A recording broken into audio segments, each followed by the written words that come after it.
Bonjour, il fait bien frisqué ce matin, début novembre, à Cosvillers, et je me dirige vers la ferme du Dibar.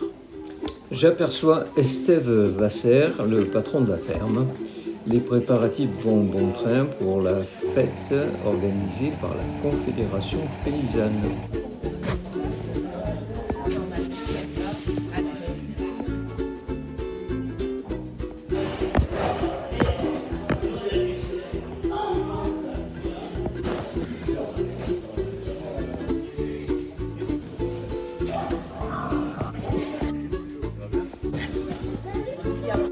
Je vais maintenant me diriger vers la boutique de la ferme où je vais annoncer à la personne qui est là que je fais une petite vidéo à l'intention des écolos des villes pour leur montrer un petit peu le modèle agricole qui est pour Sainte-Croix-en-Mine. Ouais.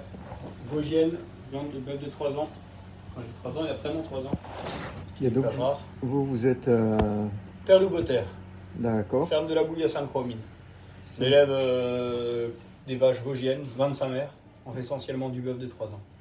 D'accord. On termine, c'est des bœufs qui font aux alentours de 400 kg, classé R4, 3 ou 4. Alors, R, c'est la conformation de l'animal, et 3-4, c'est l'engraissement de l'animal. Ça qui va de 1 à 5. D'accord. Ici, c'est aussi une ferme d'élevage. Bien sûr. Et vous êtes donc, vous coopérez Partenaire de la Confédération paysanne. D'accord. Et voilà, et eux ils vendent plutôt en ce moment du cochon, et nous on vient du coup avec le bœuf. D'accord. Proposer une gamme de produits bien élargie. Ouais, ouais. Je vois qu'il y a tout ce qu'il faut. Un bon petit feu pour chauffer la boutique. Ah ouais, je suis pas mal loti là. Ouais, c'est quand même très sympa ici. Hein. Bonjour. Viande très fine et goût. Et donc c'est organisé ce week-end, enfin cette manifestation est organisée par la Confédération paysanne. Estève, le patron de la ferme, a déplacé ses vaches sur un pré le matin et nous allons les visiter avec un journaliste et monsieur Éric Vasser, le père d'Estève. Là, de la laitière, tu vois comment elle peut être belle. Donc on peut aller dans le pré aussi. Mais c'est aussi de la. C'est aussi pour de la production de viande, non? C'est que du lait. Ça, bien sûr il y a les deux. Ouais, il y a les deux. Ouais. Mais c'est une laitière. Voilà, tu peux rentrer dans la...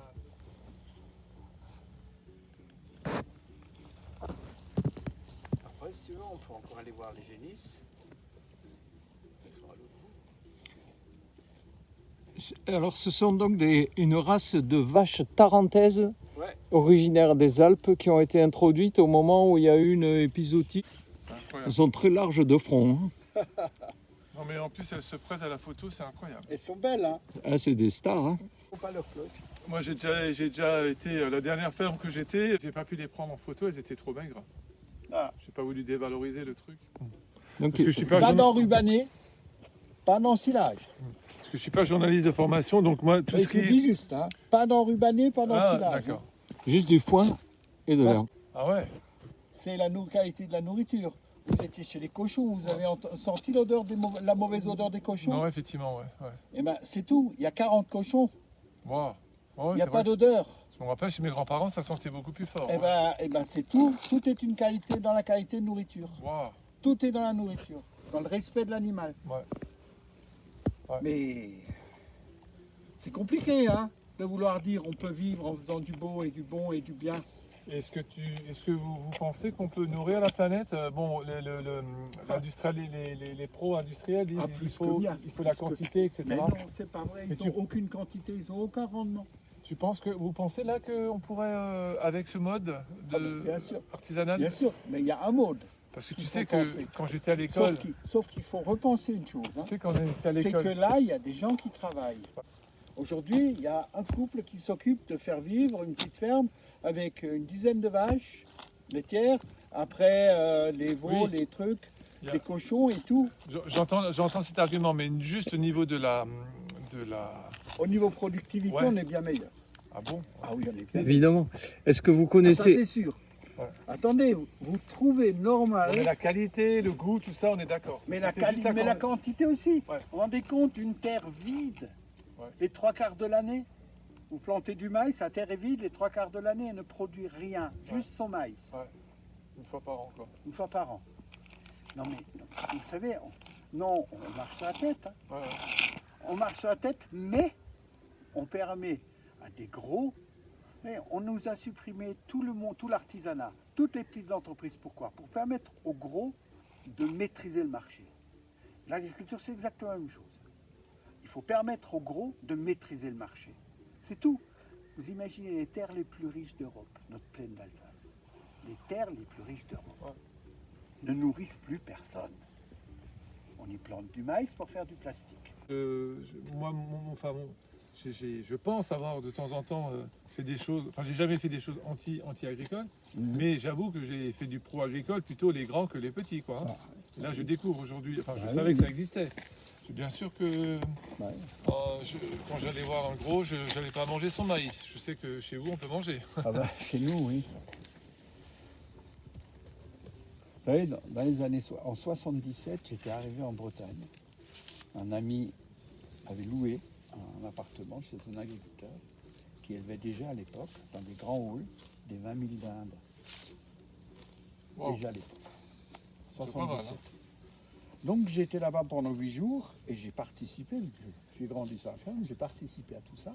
Donc tous les jours on ramassait les morts, et d'après le nombre de morts, on augmentait les antibiotiques. Donc, tout était automatique et ils vivaient toute leur vie sur la merde, enfin comme c'est toujours encore aujourd'hui, et voilà. Et à l'époque en 77, je lui disais, mais c'est pour qui ça?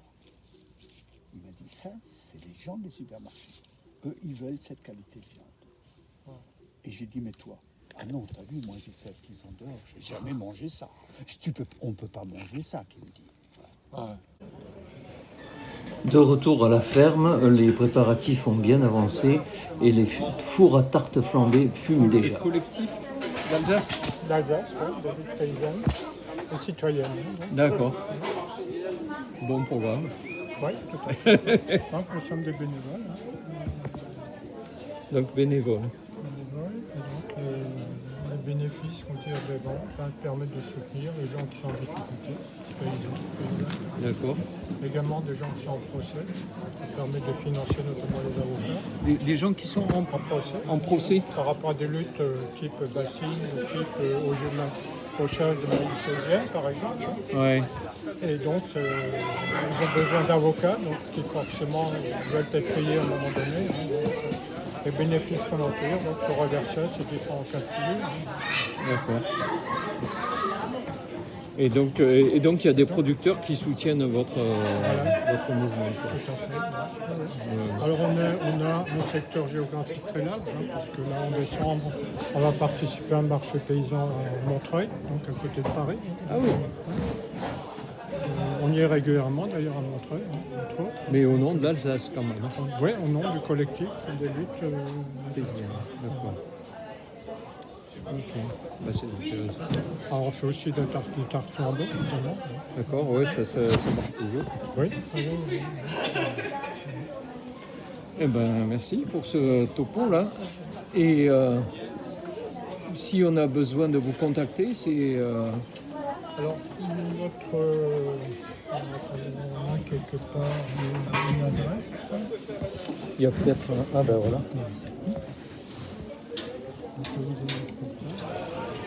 Bonjour.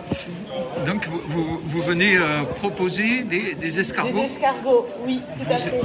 Vous êtes On est deux héliciculteurs à travailler ensemble. héliciculteur. Héliciculteurs, tout à fait. D'accord.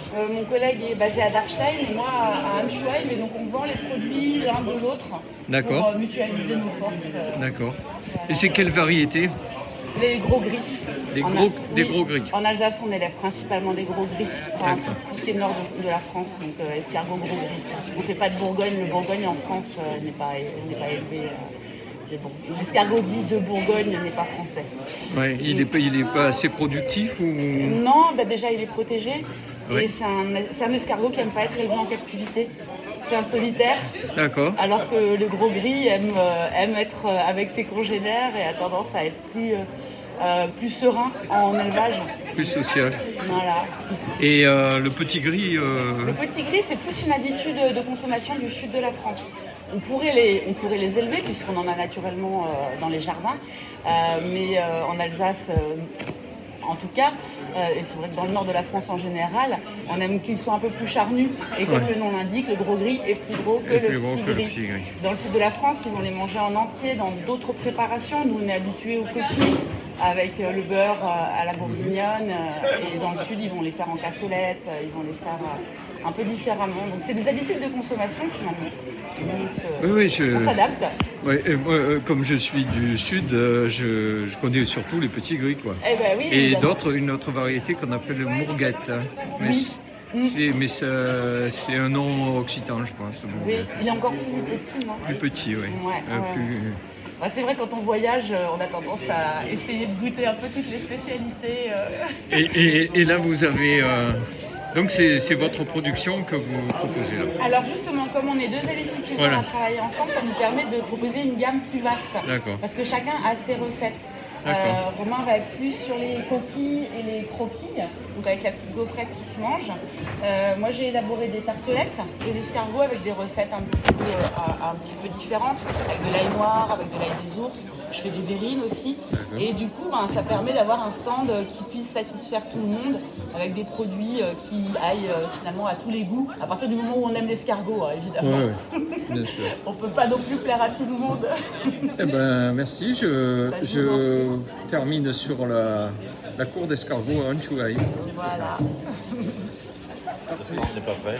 Bon, c'est pas grave. Donc c'est un stand sur la biodynamique. Voilà. Alors c'est quoi la biodynamique pour quelqu'un qui ne comprend rien?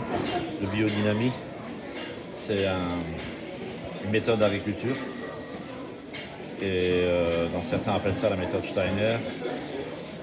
Et au niveau du commerce, c'est les produits qui ont le label de Demeter. D'accord. Voilà. Ah oui, c'est relié à l'anthroposophie, c'est ça? C'est Relié à l'anthroposophie. exact, voilà. D'accord. Alors Steiner, il a 4 branches, 4 pieds si on veut. L'anthroposophie, c'est une philosophie. Il y a les écoles Steiner et les écoles Waldorf. Donc il y en a une à Colmar, il y en a une à Strasbourg, Königshofen et à Leuven. Et il y a une médecine et l'agriculture. Donc moi, je ne connais que l'agriculture, que la méthode de culture. Et donc les produits ont toujours le double label AB. Donc ils sont certifiés AB et en plus, ils reçoivent dans un deuxième temps la certification de Demeter.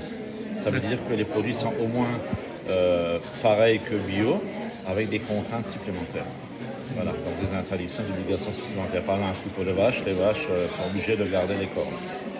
D'accord. Voilà, par exemple. Et après, les grandes différences, il y a pas mal de travail supplémentaire. Donc il y a le compost dynamisé avec les 5 produits qu'on y met. Le compost qui va travailler sur 1 an et qui sera beaucoup plus vivant. Ensuite, il y a la dynamisation pendant 1 heure de la silice en de l'eau. Qu'on va dynamiser le matin lever du soleil et traiter avec ça toutes les cultures. Donc le céréalier pour les farines, lui, il traite le blé. Le viticulteur, il traite la vigne. Arboriculteur, là, il traite les fruitiers. Et le maraîcher, il va traiter les salades et les choux. Voilà. Et la bouse de corne dynamisée dans de l'eau 1 heure, bonjour, ça va? Salut. On se verra.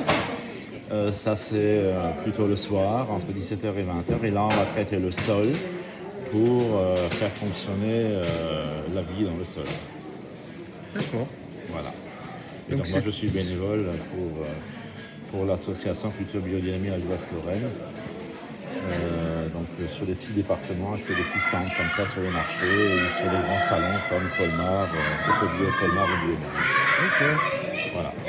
Ben, merci. Pardon. Bonjour. Je peux vous interviewer un peu sur votre activité. Donc la corme séchée. Voilà. En fait, moi, Oui, c'est un Donc peu c'est amusant. c'est à partir des fruits en retirant la pulpe et Voilà. en le faisant sécher Voilà. Et et après, broyer. je la broie, voilà, c'est ça. Et en fait, ça, moi, je le propose, vous voyez, c'est assez, la couleur assez sympa. Et au niveau du parfum, comme vous le disiez, c'est un mélange coin, poire, pomme, c'est assez fort. Il y a beaucoup de tanin et c'est pas très sucré. Et du coup, moi, je le propose, j'utilise moi en pâtisserie. Je retire un peu de farine de ma recette et je mets de la farine de corne à la place. C'est pas une vraie farine, donc il faut pas en mettre trop. Et en fait, ça corse un peu la pâte. Typiquement, j'utilise beaucoup ça l'été avec les tartes aux fruits. Vous faites une pâte pour votre tarte aux pommes, une tarte aux... Alors soit vous en mettez dans la pâte. C'est en fait du doping pour la pâte de la tarte, tarte aux pommes. J'ai aussi des clients qui, vous savez, parfois quand vous faites une tarte aux fruits, vous mettez un peu d'amande ou de noisettes en poudre, vous pouvez mettre ça à la place. D'accord. Par exemple. Et alors l'autre chose sympa aussi pour moi de ce cormier, pas des cornes, c'est que il y en a beaucoup à Marmoutier parce que le Marmoutier a été fondé par des moines et la ville a vécu avec les moines pendant 1000 ans. Et en fait, la corne, c'est un arbre qui a été favorisé par les moines parce qu'il fait un bois très dur et qui leur servait pour les enluminures sur leurs manuscrits. Et donc, sur les enluminures sur les manuscrits avant l'imprimerie. Il faisait des tampons avec, voilà, c'est ça. des tampons avec pour les enluminures des manuscrits sur le parchemin. Quoi. Voilà, c'est ça. Et donc en fait, ils ont favorisé ces cormiers et on en a encore, nous, à Marmoutier, qui ont 200, 300, 400 ans. C'est des magnifiques arbres. Certains font partie des plus beaux cormiers d'Europe, ils sont classés comme tels. Et donc moi, proposer cette farine, c'est une façon aussi de faire de mettre en avant notre patrimoine. C'est vraiment des très beaux arbres, c'est des arbres champêtres qui ressemblent un peu à un très beau chêne. Champêtre, c'est ample, c'est un beau bois. Voilà, c'est une façon de mettre ça en avant aussi. Ouais, intéressant. Et oui, le cormier, je savais qu'on faisait des rabots, des varlopes, des outils qui doivent être pérennes et très solides. Voilà. C'est un peu du même ordre que le chêne, vous voyez, ou même c'est beaucoup plus fin, c'est un fruitier. Oui. Parce que c'est plus fin, mais au niveau de l'ampleur, là, les plus beaux cormiers de Marmoutier, ils font plus de 2 mètres de circonférence. C'est comme un chêne.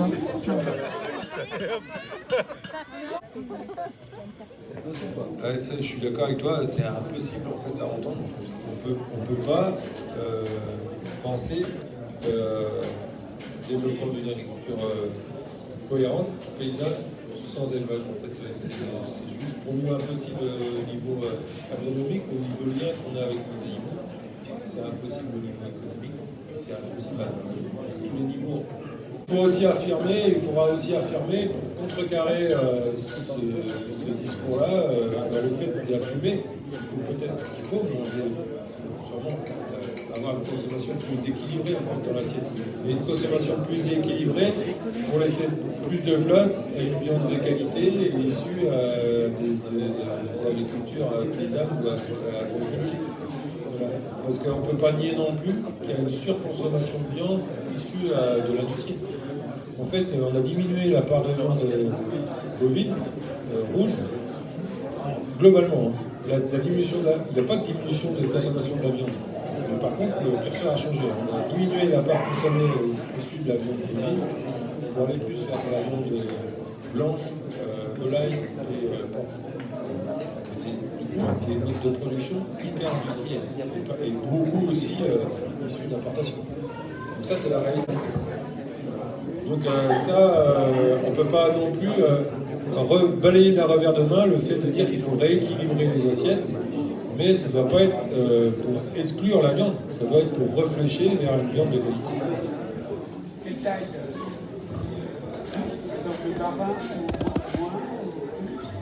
Je ne peux pas répondre à cette question-là et en même temps, ça c'est des travaux qui doivent être menés. Mais nous, on nous a déjà posé la question. Pour être tout à fait transparent, la Confédération paysanne nous a posé la question, on a dit mais c'est pas notre job en fait. Ça c'est le job des politiques en fait. C'est à vous de faire ce travail-là de mise en équilibre entre quelle surface de production il faut et par rapport à un bassin de territoire, etc. Ce qu'on peut dire nous, c'est des axes politiques quoi. Ce qui est possible par exemple et qui n'est pas mis en œuvre, c'est le ferroviaire. On ne va pas imaginer, comme ça peut être imaginé dans certaines métropoles, qu'on va alimenter toute une métropole avec une espèce de ceinture verte autour de la ville. Ça, j'y crois pas, on n'y croit pas du tout. Mais par contre, il faut mettre en œuvre des moyens de logistique qui soient vertueux, qui permettent justement de raccourcir les distances entre les territoires. Moi, chez moi, il y a un axe ferroviaire nord-sud. Il n'y a aucune raison qui ne serve pas à amener des légumes, de la viande, et que le long de cet axe ferroviaire, il y a un développement de l'agriculture paysanne. En plus, ça a un intérêt hyper important, parce que le risque, c'est de créer une agriculture urbaine, voilà, où les paysans et paysannes autour des grandes villes, ils ont un revenu correct, et faire un espèce de désert dans les campagnes, où les autres paysans et paysannes, soit ils ont deux choix, soit ils crèvent, soit ils se retournent vers les productions industrielles. Donc ça, c'est pas souhaitable non plus. On doit avoir un équilibre de dynamique dans les territoires, et ça peut se faire par des politiques publiques, voilà, qui prennent en main vraiment la question logistique en fait, de cette alimentation-là. C'est à eux de faire ce job-là. Nous, on peut que leur donner un peu cette impulsion politique-là. Mais le job technique dont vous parlez, je suis désolé, je parle en tous, mais c'est pas notre job, quoi. Ça, c'est un travail de politique publique, quoi. Maintenant, comment faire face? Nous, ce qu'on a réclamé au pouvoir public, c'est des moyens financiers pour pouvoir reconstituer des troupeaux, quoi. Voilà, on n'a pas d'autres moyens que de soutenir financièrement, déjà parce qu'il y a un impact sur le revenu. La réponse politique, c'est de dire qu'il faut un accompagnement financier direct aux éleveurs pour qu'ils puissent passer le cap de cette crise-là, qu'ils puissent aussi anticiper en fait les pertes indirectes, parce que tu l'as dit, hein, c'est pas forcément tout de suite que ces problèmes, parce que oui, il y a la perte de la mortalité, mais c'est quelle incidence ça va avoir sur le long terme.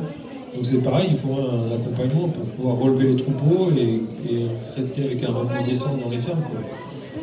Et puis après, il faut que l'État s'engage à anticiper mieux les crises sanitaires qui vont continuer. En fait, on voit mal, à moins d'arrêter le réchauffement climatique, que ça c'est faire en sorte qu'il y ait de la production de vaccins et en France et que ça soit efficace, parce que il y a aussi... Évidemment notre poids politique, notre représentativité, et aussi, c'est quand même un peu le nerf de la guerre aussi, nos financements, quoi. Donc c'est pour ça que chaque voix compte. Derrière, ça permet aussi de faire vivre nos structures sur le terrain, nous permet d'avoir du temps d'animation, de pouvoir défrayer, aider les paysans. Donc c'est un moment qui est important pour nous. Et puis cette période électorale, c'est aussi un moment supplémentaire pour faire entendre nos revendications, pour avoir le droit plus facilement aux médias. Donc voilà, on est mobilisés, puis on continuera même après les élections à être mobilisés comme la Conf l'a toujours fait depuis sa création. Donc je laisse maintenant Estelle dire un petit mot sur la ferme. En grand mot comme oui, écoutez, aujourd'hui je suis très heureux d'accueillir la Fédération Paysanne et ses adhérents et tous ceux qui veulent venir à nous rendre visite. Nous, on est une petite structure, une petite ferme qui est un peu une dizaine de vaches laitières. On transforme le lait sur la ferme et on garde tous nos veaux qu'on engraisse et qu'ensuite on va transformer en viande, en boucherie, en génisse, en renouvellement et la suite. Et on fait encore un élevage porcin qui valorise le petit lait. Et on travaille encore avec des brasseries locales qui ont eux aussi des restes, des drèches, qui nous permettent de nourrir ces cochons. C'est vraiment la méthode principale. Et on a encore un petit élevage de poules pondeuses. Et ça sur une vingtaine d'hectares. Et je pense que le grand souci qu'on rencontre aujourd'hui, c'est la main-d'œuvre. Non pas parce qu'on ne la trouve pas, je pense qu'il y a plein de gens qui sont volontaires et qui sont capables de faire plein de choses, mais de financer la main-d'œuvre. Donc financer déjà un salaire d'un agriculteur, c'est plus compliqué. De trouver le temps pour faire tout ce qu'on a à faire, c'est une chose. Mais voilà, comment on va expliquer à quelqu'un que nous on travaille 70 heures chacun et qu'un SMIC c'est 35 heures et ça coûte 2500 €. Ça marche dans un système d'entreprise conventionnelle où l'entreprise facture à l'heure à son client, mais nous en tant qu'agriculteurs on ne facture pas à l'heure, on travaille. Mais ça c'est notre choix. Enfin, c'est très simple, l'herbe pousse, les vaches la mangent, les vaches donnent du lait, on fait du fromage, on consomme du lait, de la viande, et ensuite on la mange sur place, on consomme tout sur place, et voilà, des excréments réenrichit le sol pousse de plus en plus, et puis en fait, on est dans un cercle vertueux où la nourriture vient toute seule d'elle-même. La seule chose, c'est que nous, humains, on veut manger des bonnes choses, confectionner, voilà. Et ça, c'est notre travail, c'est de cultiver la terre, d'entretenir le sol, d'entretenir notre environnement et de créer de la matière à se nourrir. C'est la chose la plus importante aujourd'hui, je pense, sur Terre, c'est de se nourrir. On est capable de se loger, on est capable de faire plein de choses, on a des prouesses dans le chauffage, on fait plein de choses, mais je pense que se nourrir, on n'a pas le choix, il faut qu'on passe par la terre et s'abreuver aussi. De l'eau saine, et de l'eau saine, c'est de l'eau sans produits sanitaires et sans engrais de synthèse. Et ça, on le voit aux endroits où il y a le plus d'agriculteurs qui ont travaillé avec une agriculture intensive. On a détruit les sols et détruit l'eau. Et quand on n'a plus d'eau, ça devient compliqué. Alors qu'en France, on a beaucoup d'eau et il y a de l'eau qui n'est plus accessible pour nous dû à sa contamination. Et de plus en plus de cas, et on ne fait rien pour protéger ça. Et donc c'est vraiment la chose qu'il faut mettre en avant. C'est le développement de fermes autonomes et de trouver une solution aussi, de financer la manœuvre. Non, mais à travers ce qu'il dit Estelle, il y a quand même quelque chose d'intéressant, c'est le rapport par rapport au travail. Bon, moi je suis paysan aussi, avec Anne-Fleur, ma compagne, on est sur une petite structure. Et ce qu'on aspire nous aussi, c'est vivre décemment, enfin c'est vivre comme tout le monde finalement. Au-delà du revenu au-delà du revenu du terme pécunier, ce qu'on met d'argent dans notre poche, ce qu'on attend aussi à travers notre activité, c'est avoir une vie comme tout le monde, c'est pouvoir avoir des loisirs, du temps libre. Et Estelle parlait de 70 heures par semaine, mais c'est pas quelque chose que nous, syndicalistes, on doit accepter. Et nous, dans le projet qu'on porte à la Confédération Paysanne, c'est aussi voilà, des droits sociaux, le droit de vivre en fait, comme tout le monde. C'est le progrès social qu'on attend. Donc c'est quand même un élément voilà, central qu'on porte à travers notre projet et qu'il faut qu'on continue à défendre et à se battre pour. Merci. Moi, j'ai pas envie de vivre comme tout le monde, mais ça, c'est un choix personnel parce que je pense que le paysan, c'est un métier à part, c'est un métier qui a du sens et qui est justement à l'inverse du métier de salarié. On peut choisir son temps de travail, on peut choisir son rapport au temps, mais ça n'empêche que je te rejoins sur le fait qu'on doit être rémunéré pour le temps de travail qu'on passe sur la ferme et que c'est pas admissible non plus qu'on passe 70 heures et en étant rémunéré 30. Quoi. Donc nos heures de travail doivent être rémunérées de la même façon que dans les autres métiers. Et on doit aussi pouvoir dégager une valeur ajoutée suffisante pour pouvoir embaucher. Quoi. Et ça, c'est tout l'enjeu de ce dont j'ai parlé aussi, la répartition des politiques publiques. Et puis se battre contre ce qui nous met en concurrence les uns avec les autres aussi, parce que c'est aussi ça. Ce qu'on ne dit pas, c'est que pourquoi on est un peu face à ces problématiques-là, c'est qu'on est face à un rouleau compresseur du productivisme qui est permis aussi par une agriculture carbone. Enfin, on est entré dans l'agriculture carbone par les pétrolifères, et cet ultra-productivisme permis par la mécanisation à vider nos campagnes, quoi. Donc je dis pas qu'il faut aller contre la mécanisation parce qu'elle nous est bien utile aussi dans les fermes. En fait, il faut trouver un équilibre pour rémunérer plus le travail que le capital, quoi. C'est ça l'enjeu, en fait. Et c'est ça qui nous permettra d'embaucher des gens dans nos fermes.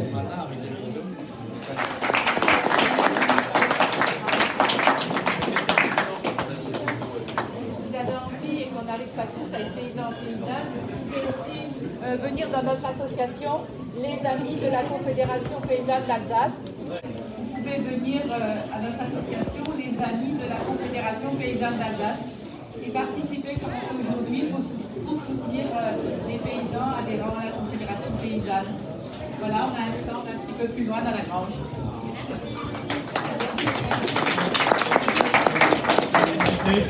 Dès qu'il y a un problème qu'on n'arrive plus à suivre dans les remboursements, dans les créances, c'est bon de se faire aider. Et pour ça, il y a Solidarité Paysan. Quand on prend le problème dès le départ, il y a des solutions. Et bon, avec la pratique, on voit que par exemple la Chambre d'agriculture, ils ont tendance à pousser vers l'avant. Si 60 vaches ne sont pas rentables, il faut passer à 90. Mais c'est prouvé, c'est clair que c'est vraiment pas la solution. Et il faut mieux valoriser et faire moins, et on s'en sort mieux de cette façon que la course en avant. Donc c'est pour ça qu'on peut aider à trouver des solutions. Ouais. C'est sûr que Minster, il faut déjà que je suis toujours un peu déçue quand on va au restaurant à 35 minutes d'ici, quoi. Ouais. C'est à côté d'Ungvillers. Voilà. Ungvillers. Le château de Lichtenberg, c'est assez connu. D'accord, ouais, ça me dit quelque chose. Il y a du miel de forêt, mais il n'y a pas que ça, quoi. Vous avez aussi... Alors il y a du forêt, du châtaignier, du sapin, du fleur liquide, du fleur crémeux, il y a de l'acacia et du tilleul crémeux. Voilà. D'accord. Donc j'ai 7 variétés de miel. Et pour que ça soit crémeux, comment vous procédez? Alors crémeux, donc à l'extraction il est liquide. Et après j'ai le miel qui est stocké dans des tonneaux en inox. Et après je mets un moteur avec une spirale. Et donc je fais tourner 10 minutes tous les jours dans un local froid. Et après il va devenir crémeux. D'accord. C'est-à-dire qu'il va cristalliser, mais mais d'une façon onctueuse. Vous brisez les cristaux avec le mouvement de manière c'est-à-dire qu'on est avant la cristallisation. Ah d'accord. Donc ça va se faire tout naturellement, il va devenir trouble et après il va devenir crémeux. Donc on accompagne la cristallisation en fait, mais qu'elle se fasse en douceur pour qu'après dans le pot on puisse avoir un miel vraiment facile à tartiner. Qu'il n'y ait pas des gros cristaux. Quoi. Voilà. Et onctueux comme du beurre en fait. Oui, j'ai déjà vu, c'est assez agréable. Voilà. Colonie. Donc on a à peu près 400 ruches. 400 ruches. Voilà, 400 ruches et ça fait 23 ans que je fais ça. Voilà. Et un peu plus que 10 ans en certification bio. Ouais. Et je suis aujourd'hui en Alsace du Nord, le seul producteur bio et nature et progrès, parce qu'on a aussi la mention nature et progrès. Qui recoupe quoi la différence, c'est qu'en nature et progrès, ce sont des consommateurs qui viennent faire l'audit et des professionnels. D'accord. Voilà, donc ça permet d'avoir un œil, un regard de consommateur averti pour vraiment, qui veulent connaître la traçabilité, la façon de travailler et tout. Et ce qui est bien aussi, c'est que... là, vous êtes en paix avec vous-même et avec votre extérieur. Chaque année, c'est différent. Donc on a des bonnes années, des années un peu moins bonnes. Mais ce qui permet aussi de faire un autre travail qui est aussi, qui fait partie de notre travail. Par exemple, 2023, on a fait du miel, bonne année. 2024, beaucoup moins de miel, mais ça m'a permis de faire des rennes, de faire de l'élevage de rennes. Comment il faut briser avec le coraux avec le climat tropical, c'est hyper humide, on ne comprend pas comment. Parce que les coraux, ça va de l'intérieur des terres, là, c'est semi-aride.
Voilà, au son exotique d'un bal folk brésilien, se conclut cette belle journée pleine de rencontres intéressantes. Merci d'avoir suivi cette vidéo et j'espère vous retrouver pour la prochaine visite d'une exploitation agricole. À très bientôt.